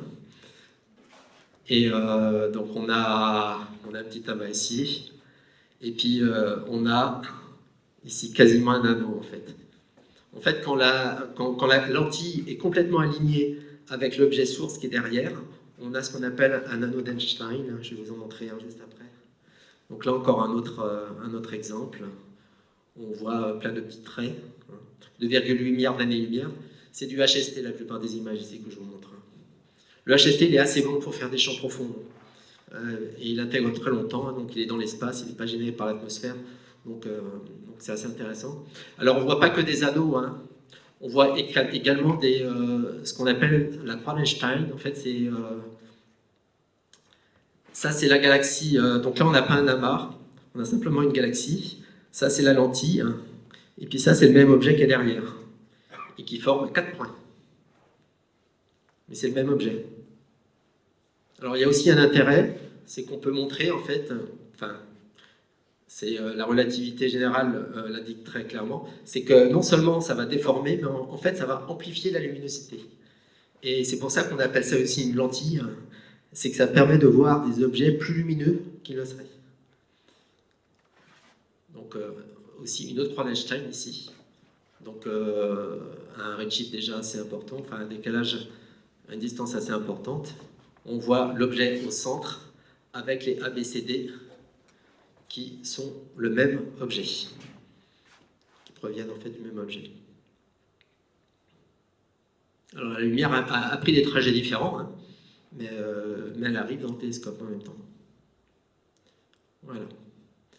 Donc la première croix d'Einstein, avec même une supernova. Ah oui, on a pu avoir une croix d'Einstein avec une supernova, ça c'était assez marrant. Donc en fait, c'est une étoile qui explose, et en fait, on l'a vu plusieurs fois, la même étoile. Donc on a vu un mirage gravitationnel de supernova. Et ça nous a permis également de voir cette supernova parce qu'elle était amplifiée par la lentille. Donc voilà, là je vous ai mis une petite formule, ça va être la seule formule. En fait, on voit le θe qui va en fait correspondre en fait à l'angle d'observation entre le centre et l'anneau, qui va dépendre en fait des distances des systèmes et de leur masse. Donc si on connaît les distances, si on arrive à avoir les distances, c'est-à-dire les distances de la Terre jusqu'à la lentille et les distances de la Terre jusqu'à l'objet source qui est derrière la lentille, on mesure le θ, on a la masse. Alors bien sûr, ça c'est un modèle extrêmement simple quand on a un anneau, mais on déduit la masse à partir des distances. Donc en fait, si on connaît la structure en distance du système, on en déduit la masse. Ce qui nous permet d'avoir une idée de la masse qu'on ne voit pas. On peut avoir différents anneaux aussi, plusieurs anneaux. Pourquoi? Parce qu'il y a deux sources qui sont alignées avec la lentille, mais elles sont l'une et derrière l'autre, un peu plus loin. Et en fait, ça va produire deux anneaux. Tout simplement parce qu'il y a une des sources qui est un peu plus loin. Donc dans la formule d'avant, quand la source est un peu plus loin, le θ, en fait, l'angle en fait, varie parce que les distances changent. Mais la masse ne change pas, la masse de la lentille est la même. Hein. Donc, d'anneau d'Einstein. Je vous ai mis ça ici. Oui, ah oui, on les voit bien, ouais. Moi, je vois peut-être un peu mieux sur mon écran. Ah oui, en effet, on les voit mieux sur mon écran. Vous voyez les zones bleues ici? Ce sont des anneaux d'Einstein. Voilà. Ici aussi. Toute la partie bleue, tous les endroits bleus, en fait, ce sont des anneaux d'Einstein. Donc là, il y a vraiment un alignement entre la Terre, la lentille et la source. Voilà. Encore un anneau d'Einstein, c'était un peu plus facile à voir. Observé en radio, télescope, ALMA. Donc lentille gravitationnelle. Une galaxie déformée à 11 milliards d'années-lumière. Donc ce qu'on voit en fait, c'est une galaxie déformée à 11 milliards d'années-lumière sous forme d'anneau. Donc ça, l'anneau c'est une galaxie, mais complètement déformée. Donc là, on a des parties d'anneau des fois. On n'a pas un anneau complet. Vous voyez, hein, là on a une partie de l'anneau, l'autre anneau, parce que l'alignement n'est pas parfait, n'est pas exactement, le système n'est pas exactement aligné. Donc on a des anneaux partiels. Encore un anneau d'Einstein, pas complet. Hein. Galaxie à anneau, il ne faut surtout pas confondre avec une lentille gravitationnelle. Ça, c'est un phénomène d'interaction entre des galaxies, alors que là, on a un phénomène d'optique gravitationnelle dû à l'espace courbe. Donc à ne pas confondre, hein. Je les ai mis ici. Et là, je vais finir avec... Alors, c'est il y a quelques jours, hein, le 30 mars 2022, ça a été publié dans Nature. Nature, c'est une grande revue scientifique qui... Voilà, c'est la plus grande revue scientifique qui est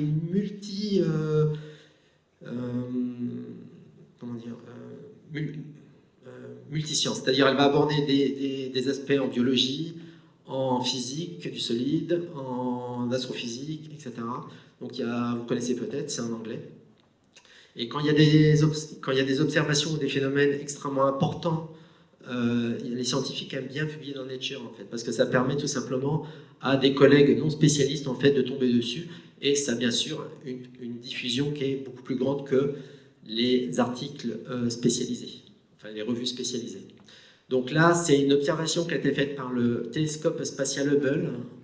Ils ont observé l'étoile la plus lointaine par effet de lentille gravitationnelle. Donc la luminosité de l'étoile, selon le modèle, a été multipliée par 1000. En fait, c'est cette petite étoile ici qu'on voit, qu'ils ont appelée Eredel, qui est ici, et qui est amplifiée. Elle est pile sur la ligne d'amplification. Ça, c'est modélisé. Qui est amplifiée d'un facteur 1000. C'est-à-dire que s'il n'y avait pas la lentille, on ne la verrait pas. Et vous voyez ici qu'il y a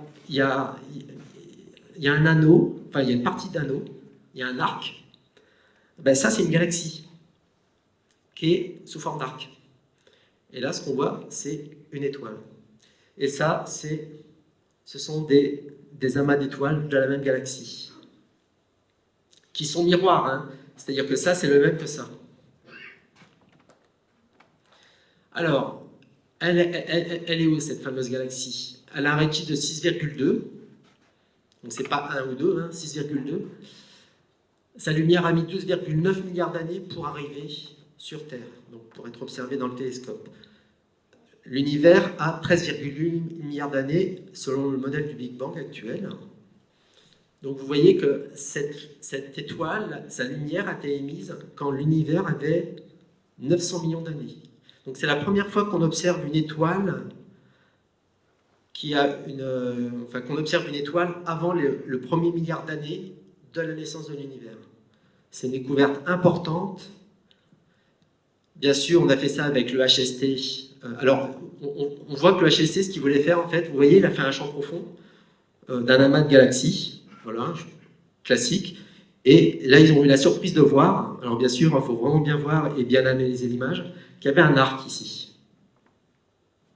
Il y a un zoom là. Et en regardant bien, voilà. Ils ont vu ça, après ils ont étudié voilà, la lumière, etc. Ils ont fait des modèles pour essayer d'avoir la distance. C'est pas forcément simple. Et ça va être la future... voilà, ça va être ce type d'objet qui va être observé par le fameux télescope infrarouge James Webb, qui est actuellement dans l'espace, qui a été lancé fin décembre de l'année dernière, et qui va très très bien. Ils ont fini de le calibrer. Vous voyez en fait là, ce sont les panneaux qui permettent en fait de bloquer la lumière du soleil pour pas qu'il chauffe. Ce ne sont pas des panneaux solaires, hein, ce sont des... Voilà, c'est pour bloquer la lumière. En fait, il y a plusieurs strates ici, parce que la température en fait est très chaude ici, et elle va s'évacuer sur les bords, et au fur et à mesure, en fait, la température va diminuer, mais de façon avec un gradient extrêmement fort, pour qu'à la fin, on ait une température très très faible. Donc le gradient de température entre ici soleil et ici ombre, il est colossal. Il a fallu d'ailleurs attendre pas mal de temps pour que ça se refroidisse tout ça. Le système est à 1,5 million de kilomètres de notre Terre, sur un point de Lagrange, donc il est stable par rapport à la Terre et au Soleil, et il va observer l'univers avec ce télescope segmenté, ce miroir segmenté, qui est, je crois qu'aujourd'hui ça avait fini l'alignement, il reste encore une étape, et bientôt ils vont pouvoir le donner aux scientifiques qui vont pouvoir observer l'univers, alors différents types de choses, hein, mais l'univers profond, les galaxies en infrarouge. C'est un télescope infrarouge qui est dans le proche infrarouge et le moyen infrarouge, pas dans le lointain, pas à 100 microns, mais on va voir voilà, tout ce qui est poussière chaude, on va le voir très très bien. Et on va pouvoir voir aussi, ce qu'on espère, les toutes premières galaxies, les toutes premières étoiles de notre univers, beaucoup mieux qu'avec le Hubble Space Telescope qui a déjà fait une sacrée découverte. Donc typiquement, cet objet, il va être réobservé par le James Webb. Voilà. Et c'est la fin. Voilà. Si vous avez des questions.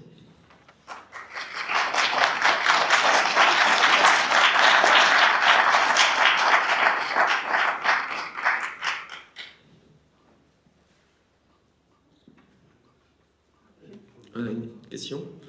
J'ai manqué l'explication sur ce qu'était la poussière. C'est quelque chose qui est plus d'atomes que dans un gaz? Alors la question c'est qu'est-ce que c'est que la poussière? Oui, alors ça va être des... il y a différents types de poussière, ce sont des petits grains de poussière. C'est pas moléculaire, c'est un peu plus gros. Mais on a un type de poussière qui s'appelle les PAH, ce sont des molécules de benzène, des groupements de molécules de benzène. Donc en fait, c'est du carbone en hexagone et en fait regroupé. Donc on en va avec, je ne vais pas dire de bêtises, mais c'est du millimètre, enfin ça c'est pas du millimétrique, mais c'est quelque chose quand même qui est assez petit et composé de pas mal d'atomes. Ce qu'on appelle la poussière. Les astéroïdes, alors j'en ai pas parlé, mais bien sûr dans les galaxies il y a des planètes, on le sait maintenant. Mais en fait, leur masse est négligeable par rapport à leurs étoiles. Et donc, en termes de composition, voilà, c'est pas significatif. Et en plus, ça n'émet pas de lumière. D'où la difficulté d'ailleurs pour les trouver. Donc, une planète n'émet pas de lumière, donc voilà, elle réfléchit à la lumière de son soleil. Et en termes de masse, voilà, c'est pas très significatif. Mais voilà, on n'est pas dans la partie du nuage. Ce ne sont pas des molécules en fait, hein, c'est ça, c'est pas des molécules simples. Hein. C'est des choses qui sont un peu plus grosses. Et ben, on a différents types de poussière. Et différentes températures aussi. Hein. Des molécules qui elles-mêmes sont un peu distantes les unes des autres, ou ça fait pas un gaz, c'est encore... Le milieu interstellaire est très peu dense. Hein. C'est-à-dire qu'en effet, c'est pas du tout un gaz avec une densité qu'on pourra avoir sur Terre, etc. Ça n'a strictement rien à voir. Hein. Les densités sont extrêmement faibles. On voit des belles images avec plein de couleurs, etc. Mais en fait, c'est du vide, essentiellement, à notre échelle. On a la lumière zodiacale, on a de la poussière hein, dans notre système solaire. Hein. Mais on a des astéroïdes aussi dans notre système solaire. Mais la distance entre les astéroïdes, même dans la ceinture d'astéroïdes, elle est très très grande. En fait, tout ça, c'est négligeable en termes de masse. Là, l'avantage du gaz et de la poussière, c'est qu'il y en a beaucoup sur des grands volumes. Parce que là, ce qu'on voyait, en fait, vous voyez, hein, dans les bras, on est sur des volumes importants. Donc, faible densité, mais grand volume. Donc, le gaz joue un rôle important. Et c'est grâce au gaz hein, qu'on forme des étoiles. Hein.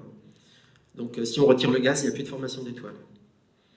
Donc, sachant que l'étoile a une durée de vie, s'il n'y a plus de formation d'étoiles et que l'étoile meurt, il n'y a plus de lumière après. Enfin, disons qu'il n'y a plus de vie possible. Notre Soleil va mourir dans environ 4,5 milliards d'années, 4 milliards d'années, 4-5 milliards d'années. Malheureusement, voilà. C'est une étoile qui vit 10 milliards d'années et si elle était... si c'était une naine rouge, elle vivrait plus longtemps. Mais on ne serait pas là parce qu'il n'y aurait pas assez de lumière par rapport à la distance entre la Terre et la naine rouge. Il faudrait qu'on soit plus proche de la naine rouge. Donc notre Soleil, il n'y a pas beaucoup d'étoiles comme le Soleil, ça fait 5 à 10%. Mais on pourrait, voilà, la plupart des étoiles sont des naines rouges. Et il y a des systèmes solaires, des systèmes solaires extrasolaires autour de naines rouges, très probablement. Les amas globulaires, ça tourne avec la galaxie ou... Oui, ils vont tourner, oui. Ah, tout tourne en fait, hein. Rien n'est statique, puisqu'en effet, si un objet ne tourne pas, en fait, il tombe, hein, nécessairement. Un peu comme vous voyez un satellite autour de la Terre. Il est obligé de tourner. Donc oui, ils tournent tous, hein. Ils vont pas, ils vont pas. Alors, ils passent dans les disques, forcément. Ceux qui sont assez proches, en fait, comme ils tournent, à un moment, ils passent dans le disque, et il va y avoir des phénomènes d'interaction, etc. Et il y a toute une physique sur les amas globulaires, puisqu'il y a aussi de la formation dans les amas globulaires, la formation d'étoiles. Donc, on tourne un peu moins dans le plan, mais... En fait, ça va être... tout est quasi circulaire, hein. Ouais, on ne va pas avoir quelque chose de très très elliptique. Il n'y a pas de raison particulière, si ce n'est s'il y a une interaction gravitationnelle où on voit en effet des phénomènes qui vont très loin. Donc notre Soleil a une rotation quasi circulaire, hein, autour du centre de notre galaxie, comme la plupart des étoiles de notre galaxie. Simplement, les bras qu'on voit, en fait, ce sont des endroits où il y a un peu plus d'étoiles. Et ce sont des ondes de densité qui vont à une vitesse qui n'est pas la vitesse des étoiles, sauf à l'endroit de la corotation. Voilà.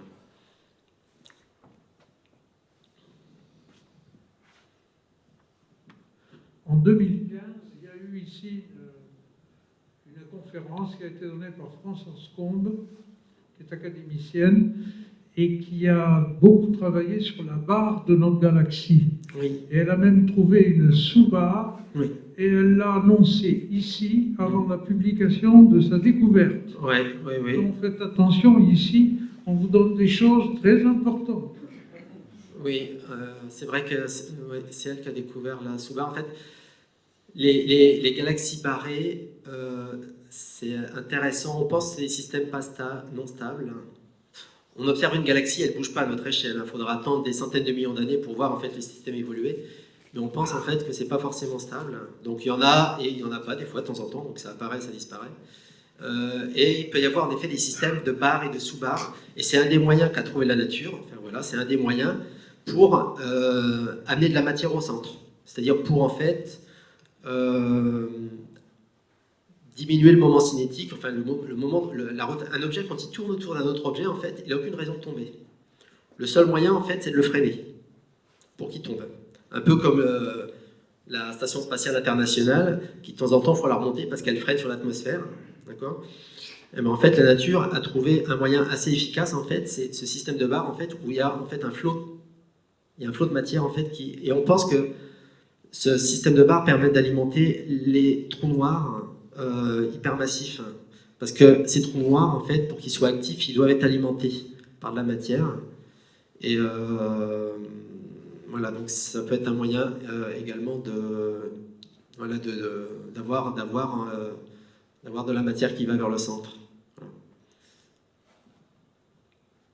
Et oui, notre galaxie est une galaxie spirale barrée, avec une sous-barre. C'est très difficile de détecter ça, parce qu'en optique, on ne voit rien, il faut observer à des longueurs différentes, il faut faire des modèles, etc.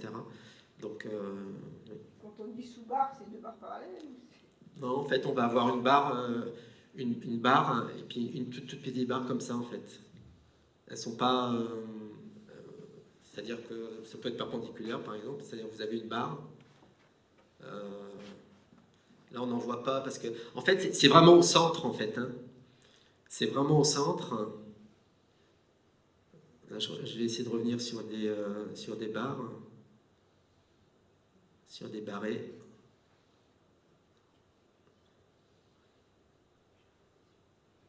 Comme la composition de chaque bras, elle évolue en permanence, en gros, la forme du bras aussi. Voilà. Donc là, en fait, on aurait une barre ici. Donc là, on voit une barre. Quand on dit une barre, voilà, c'est un système plutôt rectiligne. Et ici, il y aurait une barre comme ça. Une petite barre au centre, qui serait perpendiculaire à l'autre. D'accord. Qui ne serait pas forcément reliée les bras. Bah, si elle est alignée, en fait, c'est pas une sous-barre, en fait, parce qu'on la verrait pas. Elle serait dans le... Il faut forcément qu'elle soit dans une orientation différente. Et qui serait comme ça. Et en fait, qui est vraiment centrale.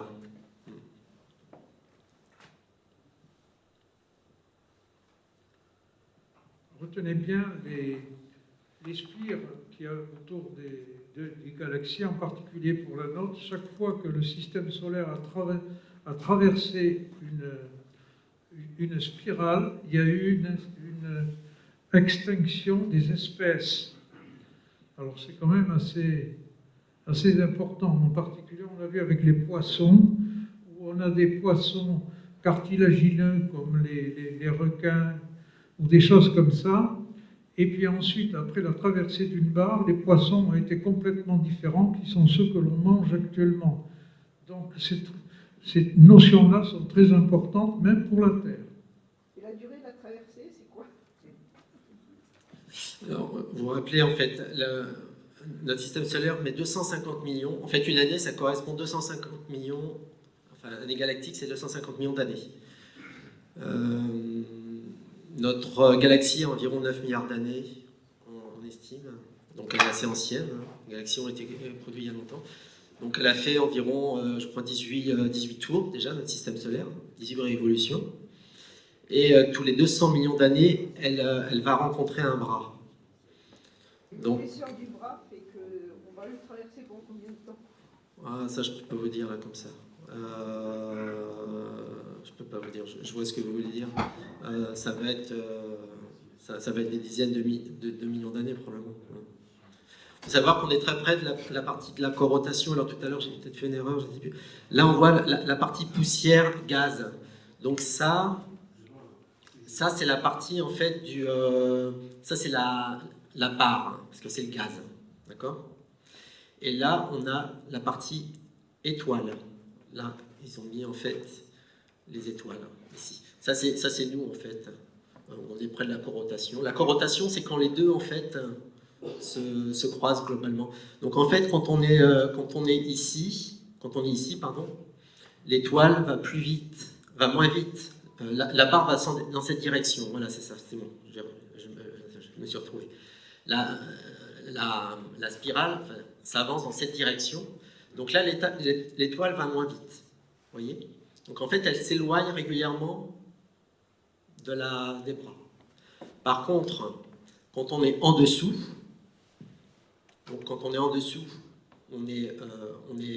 c'est ici. Donc l'étoile, alors ça va dans cette direction-là. Là, l'étoile va plus vite que son bras. Donc ça, c'est notre Soleil. Donc en fait, notre système solaire va un peu plus vite que le bras. Donc en fait, quand il est dans le bras, il va le quitter pour être devant. Et pour rencontrer le prochain bras, il y en a 4 principaux, après un certain temps. Mais faut attendre 200 millions d'années, hein, parce qu'on est près de la corotation. Donc en fait, en une rotation, il ne rencontre pas 4 fois les bras. Et il y a 4 bras principaux. Il en rencontre un peu plus d'un, en fait, voilà, en 200 millions d'années sur 250. Donc voilà le système. C'est important de voir ça. Si on était en corotation parfaite, on resterait dans le bras, en fait, tout le temps. On serait toujours dans le bras. Voilà. Et actuellement, donc, c'est comme vous l'avez dessiné, c'est quand la prochaine rencontre avec le bras? Là, pour l'instant, on est dans un bras. On est dedans. Oui, on est dans un petit bras intermédiaire. On a 4 bras principaux. J'ai pas le schéma ici, désolé. On est dans un bras intermédiaire, je ne sais plus si c'est le bras de Persée, de mémoire. Mais non, désolé, j'ai pas. Donc on a un petit bras en fait dans notre galaxie qui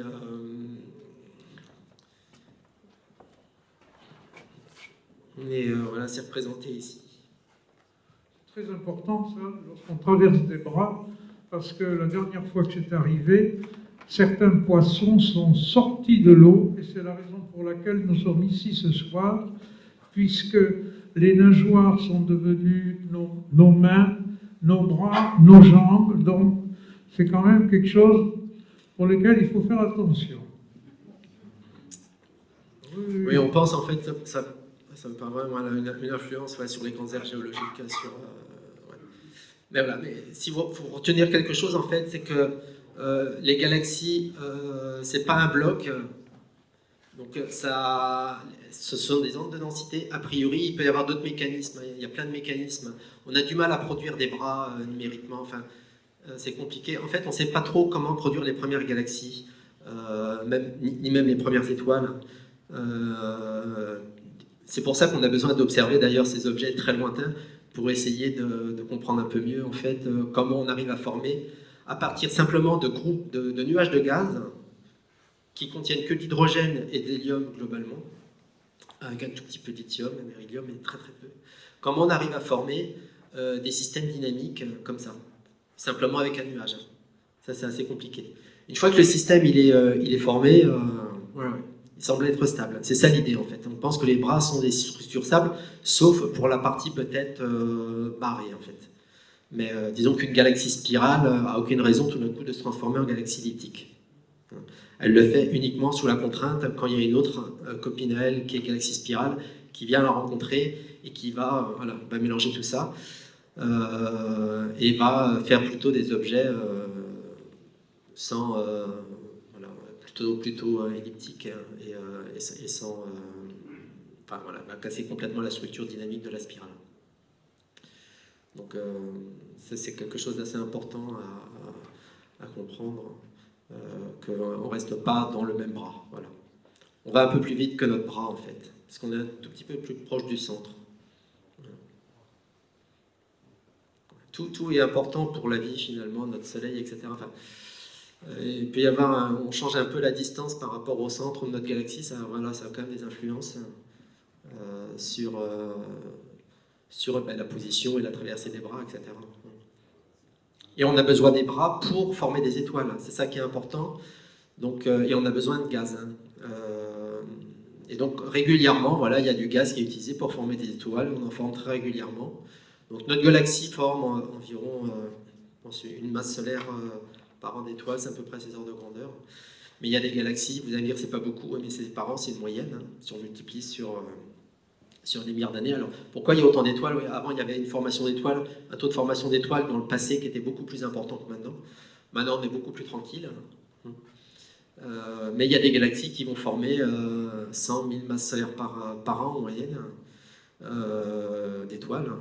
Et donc, elles sont extrêmement vigoureuses. Et ce sont des galaxies en interaction. Et quand on regarde les galaxies très lointaines, on voit beaucoup de galaxies en interaction. Alors, il ne faut pas oublier que quand on regarde loin dans l'univers, on regarde l'univers dans le passé, et dans le passé, l'univers et les distances étaient plus rapprochées entre les objets. Ce qui veut dire que si on avait des galaxies, ben, la distance entre les galaxies dans le tissu de l'espace-temps, en fait, était plus rapprochée. Donc, les interactions probablement plus probables. Donc, et en plus, on sait que voilà, on a des trous noirs, etc. Il y a plein d'inconnus, en fait. Là, c'est un domaine scientifique qui est en pleine évolution, en fait, l'astrophysique en ce moment. Et il y a plein d'inconnus. L'énergie noire, la matière noire, ce sont les deux grosses inconnus. Et les physiciens des particules travaillent également avec les astrophysiciens, puisque la matière noire, on pense, ça pourrait être des particules. Ce qui veut dire que tout est relié, l'infiniment petit, l'infiniment grand. C'est assez important à noter, c'est que ce sont des sujets en pleine évolution. Il y a un nouveau satellite très important qui vient d'être mis dans l'espace, et je pense qu'il va y avoir, ça serait, ouais, il y a de fortes chances qu'il y ait des découvertes importantes, puisqu'on va avoir accès à des objets qu'on n'a jamais pu voir jusqu'à présent. Donc, il faut s'attendre dans les quelques mois, alors ça prend un peu de temps, hein, à avoir encore des records battus. Et avoir des choses, déjà de belles images, c'est sûr, parce que les Américains savent bien faire, donc ils vont faire de belles images, mais on va faire aussi des champs profonds, donc des objets très lointains. Alors pour faire un champ profond, on ne regarde surtout pas dans le plan du disque, hein. Il faut regarder là où il n'y a pas d'étoiles.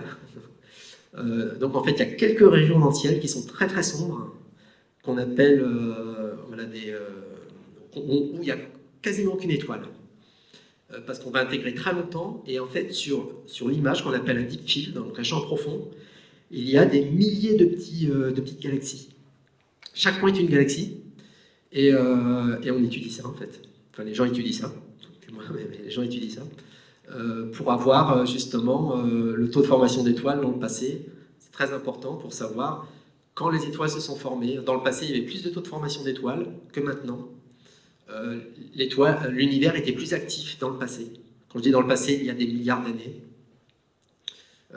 Maintenant, l'univers voilà, est beaucoup moins actif et continue toujours à former des étoiles. D'autres questions?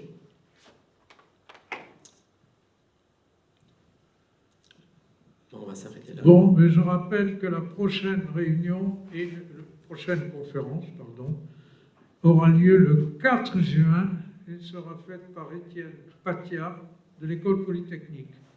La conférence précédente également avait été faite par une chercheuse, Madame Hamid, de l'École Polytechnique.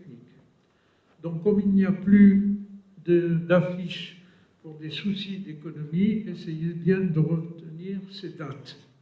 On essaiera, je ne sais trop comment, de vous informer comme on pourra. Le sujet, ce sera quoi? C'est sur le plasma, les problèmes de plasma dans l'univers. Du laboratoire Louis Le Prince Ringuet. Les anciens ont vu ce monsieur à la télévision dans les années 60. Voilà, merci Olivier. Merci. Merci beaucoup.